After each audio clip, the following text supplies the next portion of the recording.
Aligarh bone marrow transplant BMT यानी अस्थि मज्जा प्रत्यारोपण एवं रक्त कैंसर पर भारत में सबसे अग्रणी और विश्वसनीय फोर्टिस हॉस्पिटल नोएडा ने नवजीवन अस्पताल रामघाट रोड अलीगढ़ में ओपीडी की शुरुआत की है। इसे लेकर एक प्रेस कॉन्फ्रेंस का आयोजन होटल आभा रीजेंसी रामघाट रोड पर किया गया। प्रेस कॉन्फ्रेंस में बताया गया कि ओपीडी में सभी अत्याधुनिक सुविधाएं मिलेंगी। Doctor Praveen Varshney senior consultant internal medicine विशेष रूप से मौजूद रहेंगे। Doctor Rahul Bhargava principal director एवं chief haematology hemato oncology and BMT Fortis memorial research institute Gurugram एवं नोएडा ने कहा, फोर्टिस का bone marrow transplant BMT programme देश में अपनी तरह के सबसे बड़े प्रोग्रामों में से एक है, जो मरीजों के लिए विस्तृत देखभाल तथा उनके जीवन को बदलकर रख देने वाले उपचार विकल्पों में से है। हम सटीक तरीके से कैंसर के उपचार के लिए इम्यून सिस्टम की ताकत का इस्तेमाल करने वाली CAR-T सेल थेरेपी को और अधिक उन्नत बनाने की प्रक्रिया को आगे बढ़ाते हुए गर्व महसूस कर रहे हैं। बीएमटी के क्षेत्र में हमारी विशेषज्ञता के साथ साथ अत्याधुनिक CAR-T सेल थेरेपी का मेल कराकर हम अपने मरीजों के लिए सबसे इनोवेटिव और कारगर उपचार विकल्पों को उपलब्ध करा रहे हैं ताकि हम सर्वश्रेष्ठ संभव परिणामों को साकार कर सकें। फोर्टिस हॉस्पिटल नोएडा में बोन मैरो ट्रांसप्लांट के लिए विशिष्ट और समर्पित टीम तथा सर्वाधिक उन्नत टेक्नोलॉजी का शानदार मेल उपलब्ध है। Doctor Priyanshi Pachauri associate consultant haematology hemato oncology और बीएमटी रक्त कैंसर रोग विशेषज्ञ फोर्टिस हॉस्पिटल नोएडा ने बताया कि फोर्टिस हॉस्पिटल नोएडा में बोन मैरो ट्रांसप्लांट बीएमटी एवं रक्त कैंसर कार्यक्रम भारत में सबसे उच्च कोटि का इलाज प्रदान करता है। बोन मैरो ट्रांसप्लांट एक ऐसी चिकित्सा प्रक्रिया है जिसमें रोगग्रस्त अस्थि मज्जा को स्वस्थ अस्थि मज्जा से बदल दिया जाता है।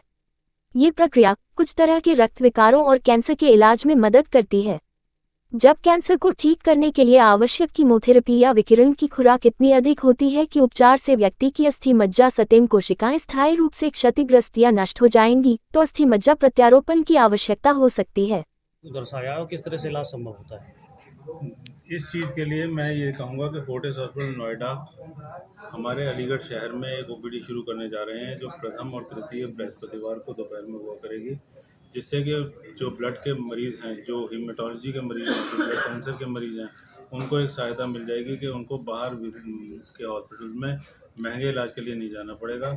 उनको यहीं पर ही सस्ते अफोर्डेबल इलाज के लिए हम लोग प्रतिबद्ध हैं और हम ये चाहते हैं कि मरीज़ को उसके शहर में और उसके यहाँ पर ही इलाज संभव हो सके। अलीगढ़ में किस जगह पर रहेगा ये नवजीवन हॉस्पिटल रामघाट रोड पर रहेगा। मेरे हॉस्पिटल है डॉक्टर प्रवीण वार्षणेय, डॉक्टर अंकित राज वार्षणेय इसके हॉस्पिटल के कर्ता धर्ता हैं और यहीं पर पैथोलॉजी भी होती है। डॉक्टर सभ्या वार्षणेय पैथोलॉजिस्ट हैं जो बोन मैरो और सब देखेंगी डॉक्टर पचौरी के साथ मिलके, और सब चीज़ें यहीं पर ही उपलब्ध होंगी। और हम लोग चाहते यही हैं कि मेजर कॉस्ट और मेजर ट्रीटमेंट हम लोग यहीं पर कर सकें, कम से कम डायग्नोज तो कर ही सकें। इलाज के लिए हो सकता है कुछ लोगों को दिल्ली जाना पड़े, नोएडा जाना पड़े, लेकिन उस चीज़ के लिए भी सस्ते इलाज की अपेक्षा रखते हैं।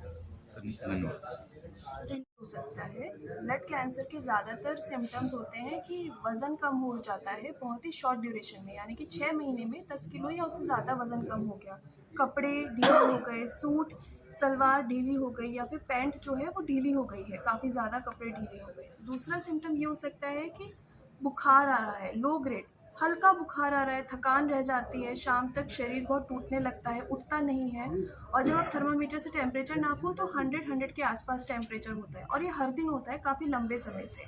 आपने डॉक्टर के पास गए हैं, दवाइयाँ भी खाई हैं, एंटीबायोटिक भी खाई हैं, लेकिन रिलीफ नहीं हुआ है। तीसरा सिम्टम ये हो सकता है कि रात में जब आप उठते हैं तो पसीने से पूरी शर्ट या आपकी कमीज़ एकदम लथपथ हो जाती है, तब उसमें ड्रेंचिंग स्वेट्स बोलते हैं उसको, वो भी एक सिम्टम कैंसर का हो सकता है। तो ये सारे सिम्टम कैंसर के हो सकते हैं। उसके अलावा कम हीमोग्लोबिन, WBC कम या प्लेटलेट कम होने की वजह से भी सिम्टम्स हो सकते हैं, जैसे कि अनीमिया, ल्यूकोपीनिया या थ्रोम्बोसाइटोपेनिया, उससे रिलेटेड भी सिम्टम्स हो सकते हैं। अब इसका किस तरीके से उपचार हो सकता है? ज़्यादातर ब्लड कैंसर में कीमोथेरेपी इफ़ेक्टिव होती है। काफ़ी साल की रिसर्च हुई है जिसमें बहुत ही अच्छी कीमोथेरेपी प्रोटोकॉल्स बनाए गए हैं जो बहुत ही कम साइड इफ़ेक्ट्स के साथ और बहुत अच्छे रिजल्ट्स के साथ ये पूरी तरह क्योर कर सकते हैं ब्लड कैंसर को। लेकिन कुछ अनफॉर्चुनेट पेशेंट होते हैं जो कीमोथेरेपी पे अगर रिस्पॉन्स नहीं करते या कीमोथेरेपी के दौरान उनका बीमारी वापस आ जाता है, उनके लिए हम बोन मैरो ट्रांसप्लांट का प्लान कर सकते हैं, जो कि इंडिया में अवेलेबल है और बहुत ही कम रिस्क और कॉम्प्लिकेशंस के साथ हो सकता है। सक्सेसफुल है। बोन मैरो ट्रांसप्लांट अगेन कौन से टाइप का बोन मैरो ट्रांसप्लांट कर रहे हैं उस पर डिपेंड करता है। अगर वो ऑटोलोगस ट्रांसप्लांट है तो लेस देन 1%, यानी कि बहुत ही कम मोर्टेलिटी के साथ है, कॉम्प्लिकेशंस भी कम है और अच्छे रिजल्ट है। 50 to 80% रिजल्ट होते हैं ऑटोलोगस ट्रांसप्लांट के। एलोजेनिक ट्रांसप्लांट अगर आप कर रहे हैं देन अगेन कौन सा transplant, match sibling donor transplant है तो इट विल बी 60 to 80, और अगर आपका हैप्लो ट्रांसप्लांट है तो इंडिया में इट इज़ 60% रिजल्ट्स होते हैं। मैम ये क्या कॉस्ट क्या सभी रहेगा? वर्ग के लिए अफोर्डेबल है, जैसे कि इसकी जो प्राइस रहेगा वो कैसे रहेगा? जो बहुत सारी मेजर सर्जरी हैं उनसे तो काफ़ी कम प्राइस है। उसके अलावा भी काफ़ी सारी एनजीओस हैं, काफ़ी सारी ऑर्गेनाइजेशंस हैं जो सपोर्ट करती हैं कैंसर पेशेंट्स को और ट्रांसप्लांट के लिए पैसे भी देती हैं। सो डिपेंडिंग ऑन ट्रांसप्लांट, कौन सा ट्रांसप्लांट करा रहे हैं, किस बीमारी के लिए करा रहे हैं, उसमें कॉस्ट आपका कम हो सकता है। और स्पेशली हम हमारे हॉस्पिटल में, फोर्टिस हॉस्पिटल में काफ़ी पैकेजेस भी दे रहे हैं जो कि लेस इफेक्टिव है, लेस प्राइस में है और काफ़ी ज़्यादा अच्छी सर्विसेज प्रोवाइड करते हैं। That's great. ठीक है।